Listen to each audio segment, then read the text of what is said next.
teman-teman, apa kabarnya pagi hari ini? Semoga kita diberi kesehatan terus ya. Untuk memulai materi kita pada pagi hari ini, alangkah baiknya kita mengucapkan lafaz basmalah. Oke, kalau sudah, kita langsung ke materi yang dimana pemateri ini yang akan disampaikan oleh Bapak Aryo Reski. Nah, materi ini mengenai materi tentang zakat yang diambil di kelas 5 di SD 1 Bakam semester 1. Baik, langsung saja dan saksikan pemateri yang akan disampaikan oleh Bapak Aryo. Dan untuk teman-teman diharapkan untuk menyimak apa yang telah disampaikan oleh Pak Aryo ini. Selamat menyaksikan. Bismillahirrohmanirrohim. Assalamualaikum warahmatullahi wabarakatuh. Baik teman-teman, berdirinya saya di sini karena tidak ada kursi wakakakak. Bercanda teman-teman. Baik, berdirinya saya di sini ingin memberikan materi yang dimana materi ini yang saya ambil yaitu tentang zakat. Sebelumnya, apakah teman-teman tahu apa itu zakat? Kalau tidak tahu, nanti saya akan jelaskan sampai ke akar-akarnya. Sebelumnya saya ingin memperkenalkan diri.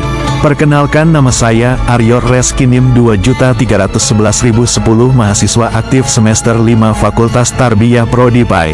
Sebelumnya saya hormati juga dosen pengampu mata kuliah pengembangan profesi guru, yaitu Dr. Haji Andi M. Darlis MPDI. Kita doakan semoga beliau dipanjangkan umurnya, dimurahkan dan diluaskan rezekinya, dan dipermudahkan urusannya dunia maupun akhirat. Amin ya robbal alamin. Dan para teman-teman yang saya cintai dan seperjuangan, alhamdulillah segala puji bagi Allah yang telah memberikan kita kesempatan untuk bisa hadir di ruangan yang insya Allah yang penuh barokah ini. Selawat bertangkaikan salam tak henti-hentinya dan tak kita lupakan kepada baginda kita Nabi besar, yakni Nabi Muhammad Shallallahu Alaihi Wasallam, yang dimana berkat beliaulah yang membawa kita dari jalan kegelapan hingga menuju jalan terang menorang yang saat ini kita rasakan. Baik, langsung saja kita ke pemateri yang dimana materi yang saya ambil yaitu mengenai zakat atau tentang zakat. Secara bahasa, zakat berasal dari kata zaka yang artinya bersih, suci, tumbuh dan berkah. Secara istilah, zakat adalah sejumlah harta tertentu yang wajib dikeluarkan oleh setiap muslim yang telah memenuhi syarat kepada orang-orang yang berhak menerimanya, sesuai dengan ketentuan syariat Islam. Dan ada juga hukum zakat yang dimana zakat wajib hukumnya bagi setiap muslim yang memenuhi syarat. Dasar hukumnya terdapat dalam yang pertama Al-Quran, yang dimana artinya ambillah zakat dari sebagian harta mereka, dengan zakat itu kamu membersihkan dan mensucikan mereka. Quran Surah At-Taubah ayat 103. Dan ada juga disebutkan dalam hadis Nabi Muhammad Shallallahu Alaihi Wasallam, yang artinya Islam dibangun atas 5 perkara: bersaksi bahwa tiada Tuhan selain Allah dan Muhammad adalah utusan Allah, mendirikan salat, menunaikan zakat, berpuasa Ramadan dan menunaikan zakat, berpuasa Ramadan dan menunaikan haji. Rawahul Bukhari Muslim. Dan ada juga disebutkan dengan ijma ulama, mengatakan para ulama telah sepakat bahwa zakat merupakan kewajiban bagi setiap muslim yang mampu. Itulah dasar hukumnya yang terdapat 3. Dan ada juga kita beralih ke tujuan zakat. Apakah teman-teman tahu tujuan zakat? Nah, tujuan zakat di sini saya akan menjelaskan ada 5 tujuan zakat. Yang pertama, membersihkan dan mensucikan harta serta jiwa. Ada juga yang kedua, menghapus sifat kikir dan cinta dunia. Dan yang ketiga, membantu fakir miskin dan memperkecil kesenjangan sosial. Yang keempat, mewujudkan keadilan ekonomi dalam masyarakat. Dan yang terakhir, sebagai bentuk syukur atas nikmat yang Allah berikan. Itulah 5 tujuan-tujuan zakat. Kita beralih ke mengenai syarat wajib zakat. Syarat wajib zakat apabila memenuhi syarat: yang pertama Islam, zakat hanya diwajibkan bagi orang Islam. Dan yang kedua, merdeka, bukan hamba sahaya.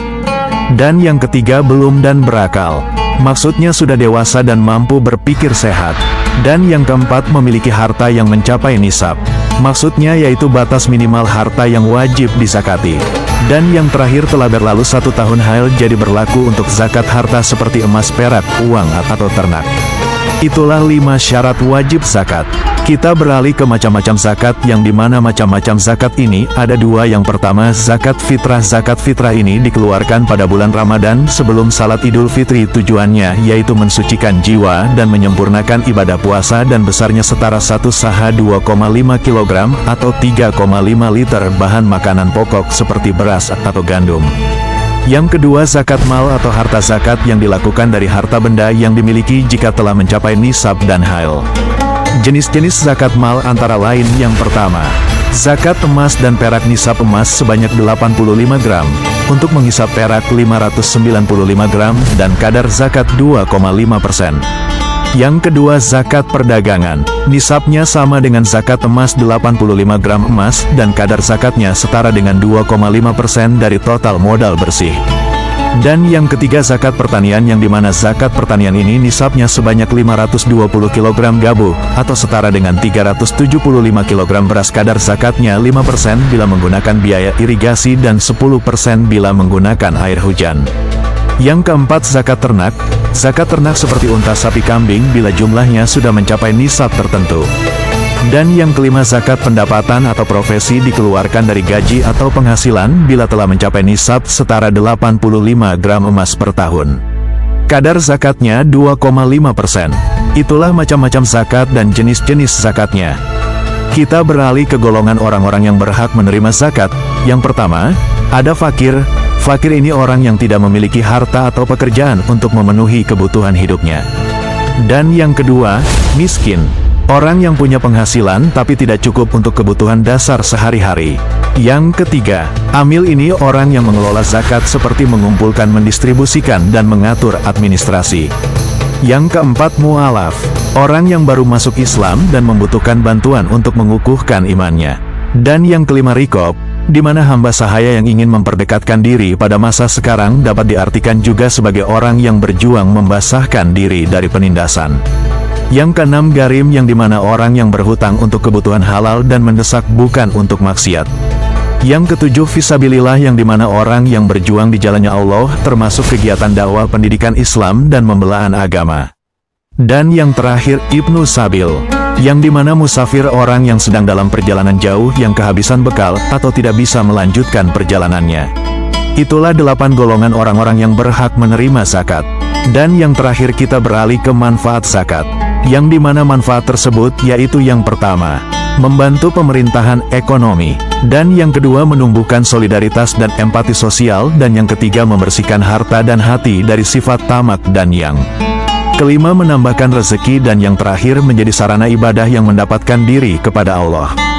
Baik, itulah teman-teman manfaat zakat. Jadi kesimpulannya, zakat wajib bagi setiap muslim yang mampu untuk menyucikan harta dan membantu sesama. Harta zakat diberikan kepada 8 golongan penerima yang sudah saya jelaskan tadi atau asnaf, yaitu fakir, miskin, amil, mu'alaf, garim, fisabilillah, dan ibnu sabil. Dengan zakat tercipta keadilan sosial, solidaritas umat, serta keberatan harta dan jiwa bagi pemberi maupun penerima. Baik, itu saja yang dapat saya sampaikan. Kalau kurang jelas, teman bisa lihat di deskripsi yang ada di video ini di YouTube saya, dan jangan lupa klik comment and subscribe. Terima kasih. Dan kurang lebih saya mohon maaf kepada Allah. Kita sama-sama mohon ampun hidayah. Assalamualaikum warahmatullahi wabarakatuh.